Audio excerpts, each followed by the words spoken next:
전능하사 천지를 만드신 하나님 아버지를 내가 믿사오며 그 외아들 우리 주 예수 그리스도를 믿사오니 이는 성령으로 잉태하사 동정녀 마리아에게 나시고 본디오 빌라도에게 고난을 받으사 십자가에 못 박혀 죽으시고 장사한 지 사흘 만에 죽은 자 가운데서 다시 살아나시며 하늘에 오르사 전능하신 하나님 우편에 앉아 계시다가 저리로서 산자와 죽은 자를 심판하러 오시리라. 성령을 믿사오며 거룩한 공예와 성도가 서로 교통하는 것과 죄를 사하여 주시는 것과 몸이 다시 사는 것과 영원히 사는 것을 믿사옵나이다. 아멘. 찬송가 84장입니다. 찬송가 84장입니다. 온 세상이 캄캄하여서 참빛이 없었더니 그 빛나는 영광 나타나 온 세상 빛이었네. 영광 영광의 주 영광 영광의 주 밝은 그 빛 내게 비추었네. 영광 영광의 주 영광 영광의 주 이 세상의 빛은 오직 주 예수님. 주 말씀을 믿는 사람은 그 마음이 시원하고 주 명령을 준행하는 자 그 길이 환하겠네. 영광 영광의 주 영광 영광의 주 밝은 그 빛 내게 비추었네. 영광 영광의 주 영광 영광의 주 이 세상의 빛은 오직 주 예수님. 죄 가운데 사는 사람은 그 눈이 어두워도 그 죄악을 씻는 날에는 그 눈이 밝아지네.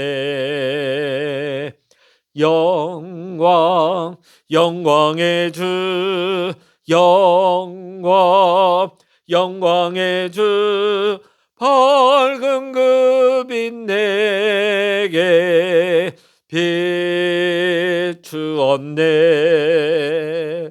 영광 영광의 주 영광 영광의 주 이 세상의 빛은 오직 주 예수님. 아멘. 이 시간 우리에게 주시는 하나님의 말씀 사도행전 3장 11절로부터 26절까지의 말씀 되겠습니다. 사도행전 3장 11절부터 26절까지 같이 읽겠습니다.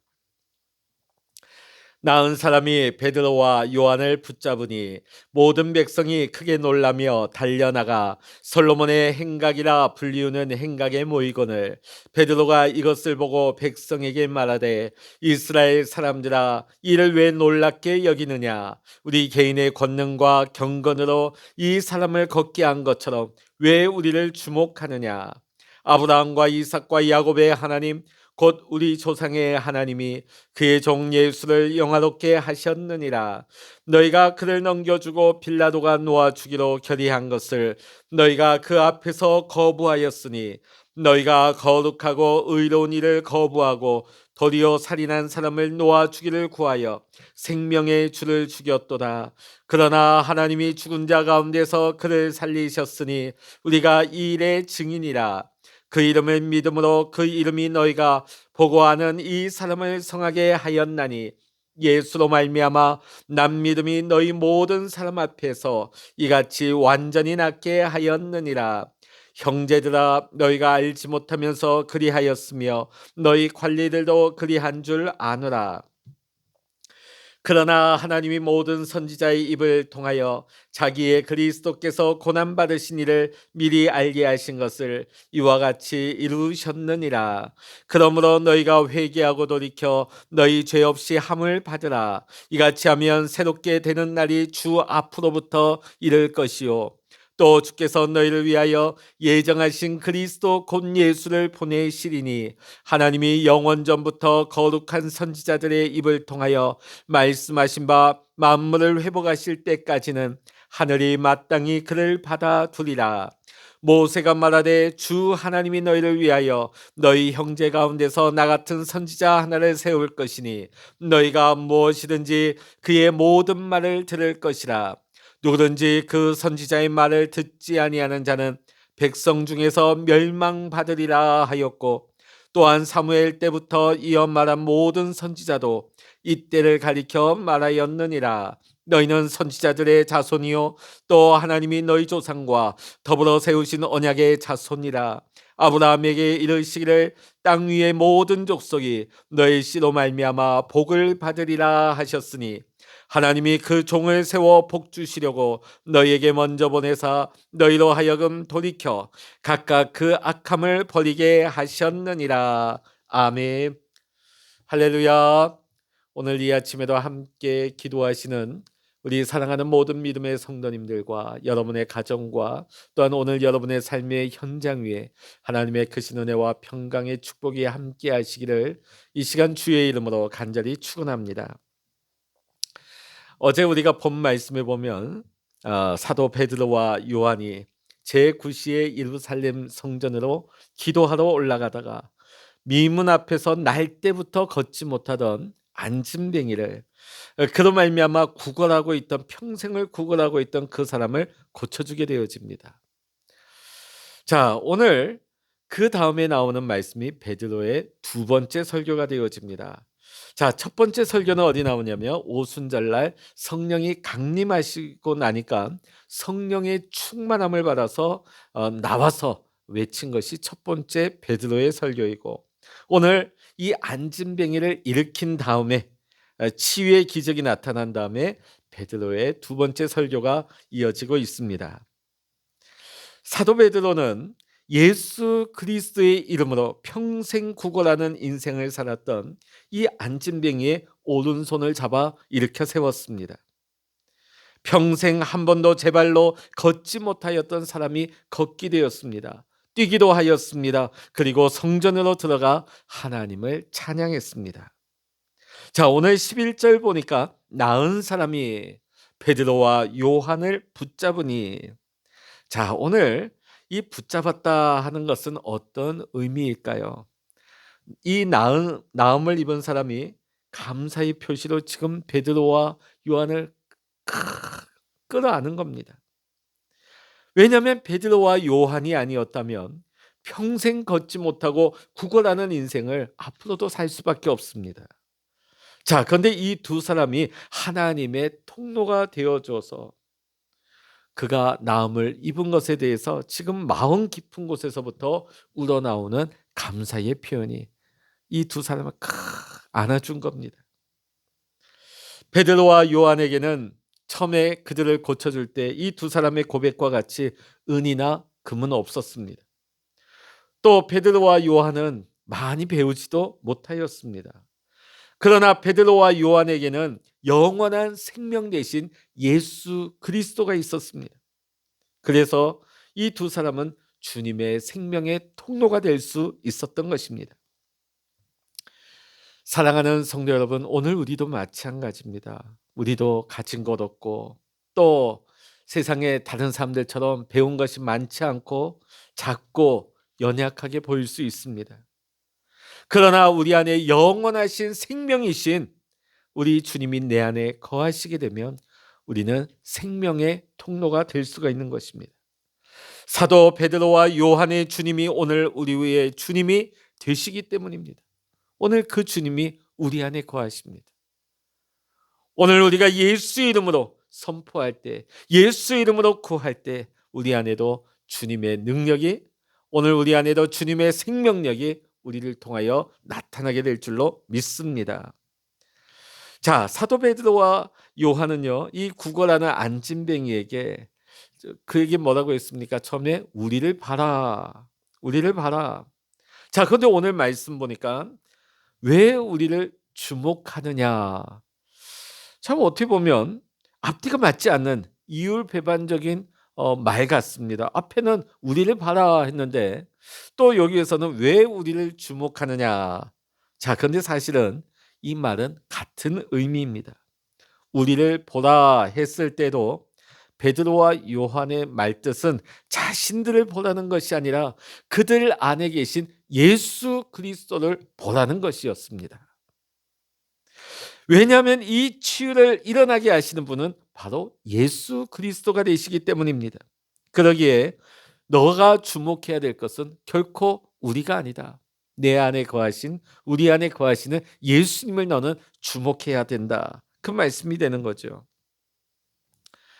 모세가 첫 번째 십계명판을 가지고 내려왔을 때 그 산 아래에서 금송아지 신상을 만들어 놓고 그 앞에서 뛰놀며 그 우상 앞에 섬기고 있었지 않습니까? 그래서 화가 난 모세가 그 십계명 돌판을 던져서 깨트려 버렸습니다. 자, 그리고 다시금 모세가 두 번째 시내산에 올라가서 두 번째 돌판 십계명을 받아가지고 내려옵니다. 자, 근데 성경을 보면 그때 모세의 얼굴에 광채가 났다 이렇게 묘사하고 있습니다.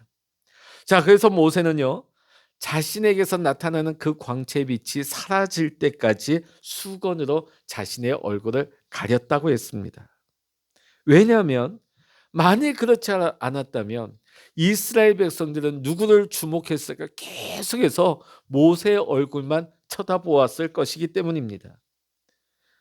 모세의 뜻이 어디 있습니까? 우리가 봐야 할 분은 내가 아니다. 우리가 주목해야 될 것은 내 얼굴의 빛이 아니다. 우리가 주목해야 될 것은 하나님이시다. 그런 의미로 자신의 얼굴을 수건으로 가린 것입니다. 아무리 훌륭하게 보이는 사람이라 할지라도, 아무리 뛰어난 사람이라 할지라도, 아무리 많은 것을 가진 사람이라 할지라도, 아무리 높은 자리에 오른 사람이라 할지라도 결코 주목해야 될 대상은 아닌 것입니다. 우리가 주목해야 할 분은 오직 주 예수 그리스도 한 분밖에 없습니다. 자, 13절부터 16절에 보면 베드로의 설교가 계속해서 이어지고 있습니다. 자, 이 내용을 보게 되면 유대인들은 하나님을 믿는 하나님의 백성들입니다. 그리고 아브라함과 이삭과 야곱을 자신들의 믿음의 족장이라고, 조상이라고 여기면서 자신들은 그들의 후손인 것을 굉장히 자랑스러워하는 그들이었습니다. 자, 그런데 오늘 설교 내용을 보니까 베드로는 지금 이 유대인들에게 뭐라고 말하고 있습니까? 너희 조상들이 그렇게 영화롭게 여긴 성자 하나님을 너희들이 죽였다. 너희들이 죽였다. 단도직입적으로 설교하고 있습니다. 삥 둘려서 말하지 않습니다. 너희가 그렇게 자랑스러워하는 너희 조상들이 그렇게 영화롭게 여겼던 성자 하나님을 너희가 죽였다. 너희가 죽인 그 성자 하나님을 성부 하나님께서 살리셨다. 이렇게 말씀을 전하고 있죠. 한마디로 당신들은 성자 하나님을 죽인 살인자라는 것이 굉장히 뼈아픈, 굉장히 통렬한 질책을 가하고 있습니다. 그러나 17절로부터 19절의 말씀을 보면 베드로의 설교는 책망하고 질책하는 것으로만 끝나지 않습니다. 지금 베드로는 유대인들이 성자 하나님이신 예수님을 십자가에 못 박도록 직간접적으로 관여는 했지만 그거는 너희들이 알지 못했기 때문입니다. 너희들은 그것을 알지 못했기 때문에 그렇게 한 줄 내가 알고 있다. 사실 베드로도 유대인이죠. 동족 유대인을 향한, 이스라엘 백성들을 향한 그 사랑의 마음이 나타나고 있는 것입니다. 그래, 다 안다. 너희들이 몰랐으니까 그랬지. 몰랐으니까 예수님을 죽도록 너희가 그런 일을 하지 않았느냐. 당신들이 생명의 주님을 죽였습니다. 통렬하게 질책했던 것은 그들을 망신 주고 그들을 망하게 하려는 것이 아닙니다. 그들을 일으키고 회복시키고 다시금 세우기 위함이었던 것입니다. 자, 그러면서 뭐라고 말합니까? 예수 그리스도께서 십자가의 길을 걸어가신 것은 구약에서 선지자들이 예언하신 것을 그대로 이루시기 위함이었다고 말하고 있습니다. 자, 이 베드로의 설교의 말씀을 듣는 지금 유대인들이 마음에 큰 감동을 받습니다. 이 말씀을 듣고 주를 믿기로 한 사람이 남자만 5천 명이 되었다고 말씀은 증거하고 있습니다. 자, 오늘 19절의 말씀 같이 읽어보십니다. 그러므로 너희가 회개하고 돌이켜 너희 죄 없이 함을 받으라. 이같이 하면 새롭게 되는 날이 주 앞으로부터 이를 것이요. 자, 여기 보면 새롭게 되다. 자, 사도 베드로는 분명하게 증거하고 있습니다. 너희가 회개하고 돌이켜서 죄 사함을 받게 되면 새롭게 되는 날이 임하게 될 것이다. 새로워지게 될 것이다. 분명하게 약속하고 있습니다. 그러나 이 말은 무엇입니까? 여전히 너희가 그럼에도 불구하고 너희가 말씀을 들었으면서도 너희가 예수님을 등지고 여전히 세상 가치관에 빠져서 살아간다면 너희의 인생에는 새롭게 되는 날이 올 수가 없다. 너희가 세상에서 많은 것을 움켜쥐었다 할지라도, 너희가 세상 사람들이 보기에는 아무리 화려한 삶을 살고 있다 할지라도, 사람들이 보기에 부러워할 만한 인생을 살고 있다 할지라도, 하나님 안에서 인생의 방향을 바꾸지 아니할 때는 무엇을 해도 답답하고 그 마음의 답답함을 세상 그 무엇으로도 해결할 수 없다는 말씀이죠. 그러나 생명의 빛이, 말씀의 빛이, 예수님의 그 복음의 빛이 우리 안에 비친 후에는 우리의 삶이 새롭게 되는 거예요. 우리의 삶이 완전히 변화되게 되는 줄로 믿습니다. 오늘 사랑하는 성도 여러분, 오늘 우리가 하나님으로 말미암아 우리가 복음 안에서 이제는 우리의 마음이 새롭게 되는 은혜가 임할 수 있기를 원합니다. 말씀의 빛, 생명의 빛, 복음의 빛이 우리 가운데 비추어져서 우리의 삶이 이전과는 전혀 다른 변화함을 입는 새로워지는 삶이 되시기를 이 시간 주의 이름으로 간절히 축원합니다.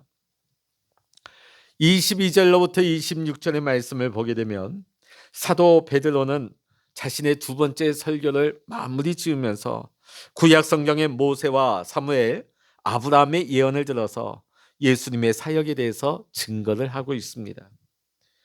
예수님은 모세와 같은 선지자이시며 사무엘 선지자 이후에 모든 선지자의 예언을 성취하셨을 뿐만 아니라 아브라함의 후손으로 오셔서 천하 만민에게 복을 주시는 분이라는 것을 외치고 있는 것입니다.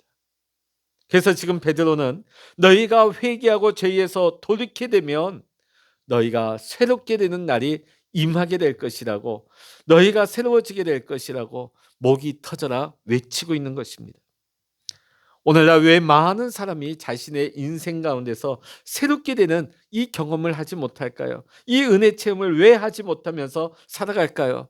교회를 나오면서 왜 새롭게 되지 못할까요? 그것은 예수님이 다시 심판의 주로 오신다는 것이 믿어지지 않기 때문입니다. 또한 우리가 마지막 숨을 쉬고 난 후에 하나님 앞에 우리의 모든 지난 삶에 대해서 하나님 앞에서 셈을 하게 될 것이라는 것을 우리가 믿지 못하기 때문이에요. 예수님이 다시 오셔서 우리를 심판하실 거, 우리가 하나님 앞에서 분명히 우리의 인생을 결산하는 그 자리에 선다는 것을 믿게 된다면 오늘 우리는 대충 믿을 수 없죠. 하나님께서 내미시는 손을 우리는 주목하고 그 손을 붙잡게 되는 거예요. 오늘 성전 미문에 앉아서 평생 일어나지도 걷지도 못했던 그가 베드로와 요한 안에 있는 예수님을 주목하면서 믿음으로 그 손을 붙잡은 것처럼, 오늘 우리가 하나님의 말씀을 통해서 믿음으로 손을 잡을 때에, 믿음으로 결단할 때에, 믿음으로 선택하게 될 때에 오늘 우리의 삶이 돌이켜 새로워지는, 매일매일 새로워지는 은혜를 맞게 될 줄로 믿습니다. 사랑하는 성도 여러분, 오늘 이 하루도 하나님과 동행하면서 오늘 이 하루도 새로워지는 축복, 새로워지는 은혜를 경험하며 하나님께 영광 돌릴 수 있는 우리 모든 믿음의 성도님들 다 되시기를 주의 이름으로 간절히 축원합니다. 기도하시겠습니다. 할렐루야. 하나님 아버지, 결코 우리는 주목받을 대상이 아닙니다. 우리의 남은 생에 우리가 주님께 주목하며 주님 중심으로 살아가게 하여 주시옵소서. 오늘 이 하루도, 아니 앞으로 우리가 살아가는 매일매일 우리의 삶을 주님께 올려드리며 주님의 말씀 앞에서, 주님의 은혜 안에서 날마다 돌이키는 회개의 삶을 살아가게 하여 주셔서 오늘 우리의 삶이 날마다 새로워지게 하시고 날마다 하늘의 그 기쁨을 맛보면서 생명을 누리며 살아갈 수 있는, 새날을 누리며 살아갈 수 있는 우리 모든 믿음의 성도님들 되게 하여 주시옵소서. 오늘 우리가 신앙생활할 때 주님이 다시 오실 것과 우리가 마지막 날에 주님 앞에 결산의 자리에 서게 될 것을 믿게 하시고, 오늘도 우리가 날마다 주님 바라보면서 주님을 주목하면서 다시 오실 주님을 소망 가운데 기다리며 오늘도 믿음으로 살아갈 수 있는 우리 모든 믿음의 성도님들 다 되게 하여 주시옵소서. 모든 감사와 영광을 우리 주님께 올려드리며 우리 주 예수 그리스도의 이름으로 간절히 기도하옵나이다. 아멘. 찬양하라 내 영혼아, 찬양하라 내 영혼아, 내 속에 있는 것들아 다 찬양하라.